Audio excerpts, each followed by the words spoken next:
கிளை செயலாளர் மூலம் அனைத்து நிர்வாகிகளையும் சந்திக்கிற ஆலோசனை கூட்டம். நீங்க எது கேட்கணும்னா கேளுங்க. திமுக தரக்கூடிய 4-5 சீட்டுக்கு காங்கிரஸ் கட்சி தன்மானத்தை இழந்து திமுக கூட்டணியில் இருக்கிறதா காங்கிரஸ் கட்சியை பேசிட்டு இருக்காங்க. காமராஜர் பற்றி ஒரு விமர்சனம் வரும்பொழுது அதுக்கு வெகுண்டு எழ வேண்டிய காங்கிரஸ்காரர்கள் நீங்க சொன்னது மாதிரி எப்படியாவது சட்டமன்ற உறுப்பினர் ஆகணும், பாராளுமன்ற உறுப்பினர் ஆகணுங்கிற ஒரே காரணத்துக்காக திமுகவுக்கு ஜாலரா அடிச்சிட்டு இருக்காங்க. அதான் உண்மை. அவங்க காமராஜர் எல்லாம் மறந்து பல ஆண்டுகள் ஆகிவிட்டது. கடந்த 4 ஆண்டுகளில் செயல்படுத்தப்படாத உங்களுடன் ஸ்டாலின், ஓரணியில் தமிழ்நாடு இந்த மாதிரி ஸ்கீம் எல்லாம் லாஸ்டா அவசரமா கொண்டு வரக்கூடிய பின்னணி மக்கள் அவரு திரு ஸ்டாலின் கூட இல்லைங்கிறதுனாலதான் உங்களுடன் ஸ்டாலின் அப்படின்னு அவர் கற்பனையாக பல செயல்பாடுகளில் உருவாக்கி இயங்கிக் கொண்டிருக்காங்க. தேர்தல் வாக்குறுதிகளை கூட நிறைவேற்ற முடியாம மீண்டும் 200 தொகுதியில் ஜெயிச்சிருவேன், 210 தொகுதியில் ஜெயிச்சிருவேன் சொல்றதெல்லாம் அவர்கள் தங்களை தாங்களே ஏமாற்றி கொள்வதுதான். இன்றைக்கு கூட்டணி கட்சியான திமுகவின் கூட்டணி கட்சியான கம்யூனிஸ்ட் பார்ட்டி தலைவர் சண்முகம் கிளியரா சொல்லியிருக்காரு. இன்னைக்கு தேர்தல் வாக்குறுதிகளை நிறைவேற்றி விட்டு தான் நம் மக்களை சந்திக்க செல்லணும். அப்படின்னா மக்கள் சரியில்லைங்கிறத இன்டைரக்டா சொல்லியிருக்காரு. அதனால உறுதியாக திமுக ஆட்சி முடிவுக்கு வரப்போவது உறுதி. பிரதமர் நரேந்திர மோடியோட தமிழக வருகை குறித்து முக்கியமான அரசு நிகழ்ச்சிகள்லையும் ராஜேந்திர சோழனின் 1000வது ஆண்டு விழாவிலும் கலந்து கொள்வதற்காக வந்து சென்றிருக்கிறார். திமுக என்ன சொல்றாங்கன்னா அரசியல் தேர்தல் நெருங்கிட்டு இருக்கு, அதனாலதான் மோடி அடிக்கடி தமிழ்நாட்டுக்கு வராத மாதிரி திமுக உட்பட மற்ற எதிர்கட்சி குற்றம் இருக்கிறாங்க. திமுக தேர்தல் வர்றதுனாலதான் மகளிருக்கெல்லாம் 1000 ரூபாய் எல்லா குடும்ப தலைவிக்கும் கொடுப்போம்னு சொன்னாங்க தேர்தலுக்கு முன்னாடி அவங்க தேர்தல் அறிக்கையில. ஆனா 3 ஆண்டு எல்லாரும் அழுத்தம் கொடுத்த பிறகுதான் எதிர்கட்சிகள் எல்லாரும் அழுத்தம் கொடுத்த பிறகுதான் தகுதியின் அடிப்படையில்னாங்க. குடும்ப தலைவிக்கு வேற என்ன தகுதி இருக்குன்னு தெரியல. இப்ப தேர்தல் நெருங்கினதும் எல்லாருக்கும் கொடுக்கப்படுங்கிறார். இத்தனை நாள் வச்சிருந்த தகுதியினது அதனால இப்ப யாருக்கெல்லாம் கொடுக்கறாங்களோ அவங்களுக்கெல்லாம் கடந்த 1.5 ஆண்டோ என்னமோ அதை கொடுக்கறத அதுல இருந்து அவங்களுக்கும் கொடுக்கப்பட வேண்டும். அப்படி செஞ்சாங்கன்னா அவங்க உண்மையாக மக்களுக்காக செய்யறாங்கன்னு அர்த்தம்.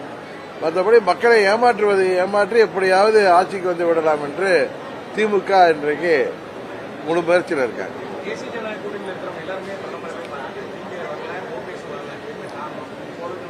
இல்ல, நான் ஏற்கனவே உங்கள் முன்னாடி சொல்லியிருக்கேன். நான் வந்து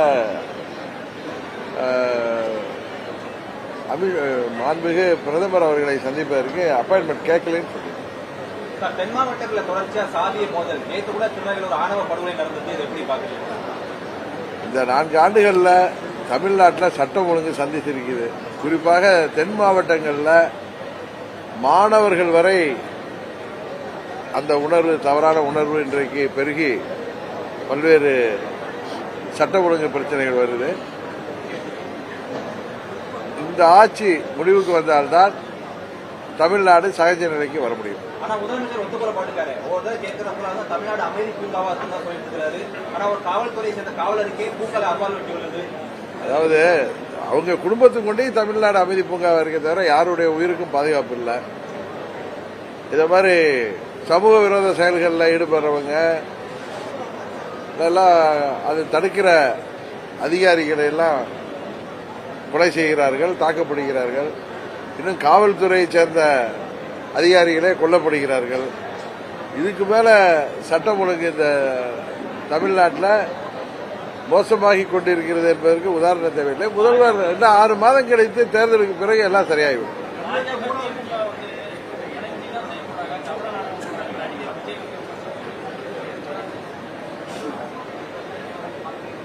அது அவருடைய விமர்சனம்.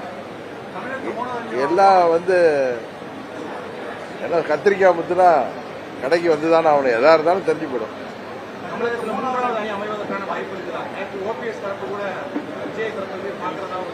இல்ல, நீங்க தகவலின் அடிப்படையில் சொல்ல எப்பொழுதுமே 3வது அணியோ 4வது அணியோ உருவாகிறதுக்கு வாய்ப்பு இருக்கு. சார் மயிலாடுதுறை டிஎஸ்பி நான் யதார்த்தத்தை சொல்றேன். மயிலாடுதுறை வர்றது வந்து திமுக கூட்டணிக்கான ஒரு வெற்றி வாய்ப்பு வந்து ஏற்படுத்துறது. நம்ம வரவேற்கிறோம். தொடர்ந்து பொய்யா வந்து பிரதமர் தமிழகத்தில் தான் சொல்லிட்டு போயிட்டே இருக்கிறாரு. இதற்கான எந்த திட்டங்களும் செய்யல. இது வந்து எங்களுக்கு வாய்ப்பு அப்படின்னு திமுகவும் காங்கிரஸும் சொல்லிட்டே இருக்கோம். காங்கிரஸ்காரர்கள் காமராஜரையும் மறந்துட்டாங்க, காந்தியும் மறந்துட்டாங்க. அதனால அவங்களை பத்தி திமுகவுடைய ஒரு பி டீமாக தான் செயல்பட்டு இருக்காங்க. அதனால அவர்களுக்கெல்லாம் பதில் சொல்லி உங்க நேரத்தை வீணடிக்க விரும்புகிறேன்னு நினைக்கிறேன். மயிலாடுதுறை டிஎஸ்பி விவகாரத்துல தொடர்ச்சியா தமிழக அரசு மௌனம் காத்துட்டு காவல்துறை தன் கட்டுப்பாட்டில் வச்சிருக்க முதலமைச்சர் துறையில இருக்கிறாரு. அந்த துறை என்ன நினைக்கிறீங்க? இல்ல, அதுல அவருடைய ஆதங்கத்தை வெளிப்படுத்தியிருக்காரு. அதுல உண்மை நிலவரம் என்னன்னு தெரியாம நம்மளா அது வாய் பிடித்ததுன்னு பேசக்கூடாது. எப்படியும் அதுல உண்மை வெளிப்பட்டு விடும். ஏடிஜிபி மேல குற்றச்சாட்டு வச்சிருக்காரு சார். காவல்துறை உயர் பொறுப்பு இருக்கவங்க குற்றச்சாட்டு வச்சிருக்காருங்க.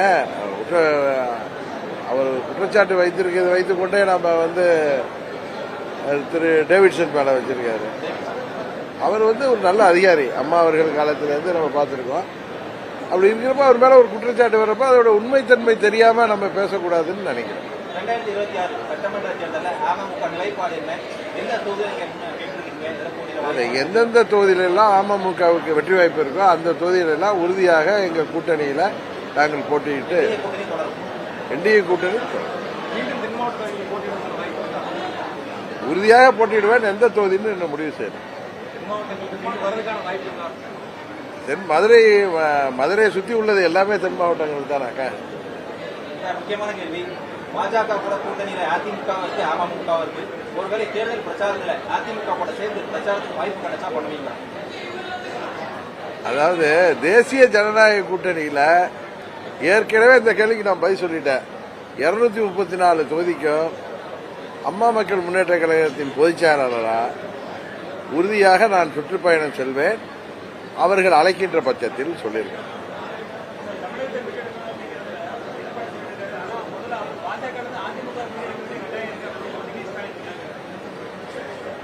ஒன்று மாத்திரம் தெளிவாக இது தேசிய ஜனநாயக கூட்டணி பலப்பட்டு வருவதனால திமுக குறிப்பா முதல்வரும் அவரது மகன் திரு உதயநிதி ஸ்டாலினும் மிகவும் அச்சப்பட்டு இருக்கிறார்கள் என்பது மாத்திரம் தெரியுது.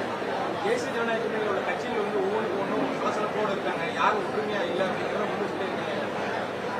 திமுக கூட்டணியில ரொம்ப எல்லாம் அமைதி புறாக்களா இருக்காங்களா என்ன? அங்கேயும் பல பிரச்சனைகள் நீங்க ஓப்பனாவே வெளியில தெரியுது. எல்லாம் ஒரு 6 மாதத்துல எல்லாம் ஒரு சரிநிலைக்கு எந்தெந்த கூட்டணி எந்தெந்த கட்சிகள் உறுதிப்பட்டு உறுதியாக திமுகவை வீழ்த்துவதற்கு அம்மா மக்கள் முன்னேற்ற கழகம் செயல்பட்டு யாரு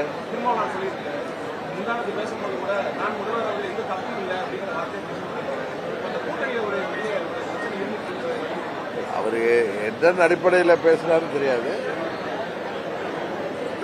நண்பர் திருமாவளவன் அவர்கள் நீண்ட நாள அரசியல் உள்ளவர், சட்டமன்ற உறுப்பினரா பாராளுமன்ற உறுப்பினராக உள்ளவர்.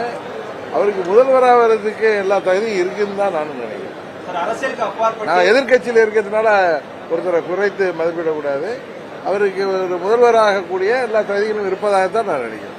அரசியலுக்கு அப்பாற்பட்டு முதலமைச்சர் உடலகம் கொடுத்து அமமுக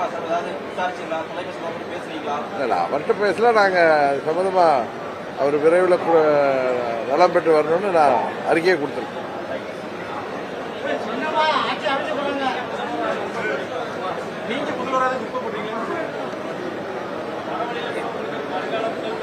அது எங்க கட்சியின் தொண்டர்களும் நிர்வாகிகளும் வைப்பாங்க.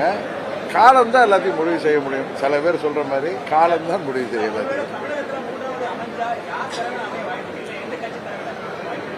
3வது அணியா?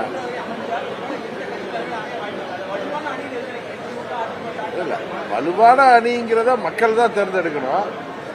3வது அணி தாவேகா தலைமையில் அமைவதற்கு வாய்ப்பு இருக்கிறதா நினைக்கிறேன். ஏன்னா அவரு உறுதியா இருக்காருல, தாவேகா தலைமையில தான் கூட்டணின்னு அதை வைத்து சொல்றேன்.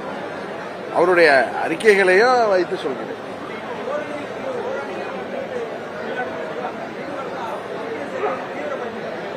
என்னங்க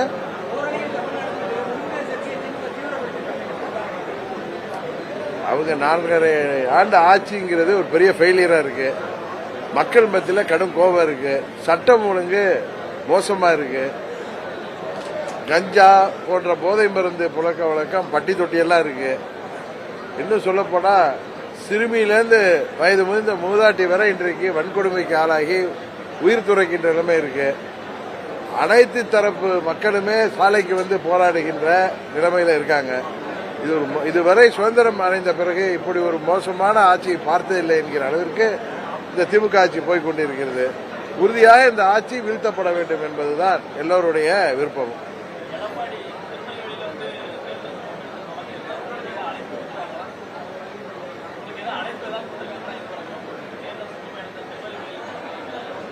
அவர் திருநெல்வேலி வரப்ப தெரியும் உங்களுக்கு. அவ்வளவு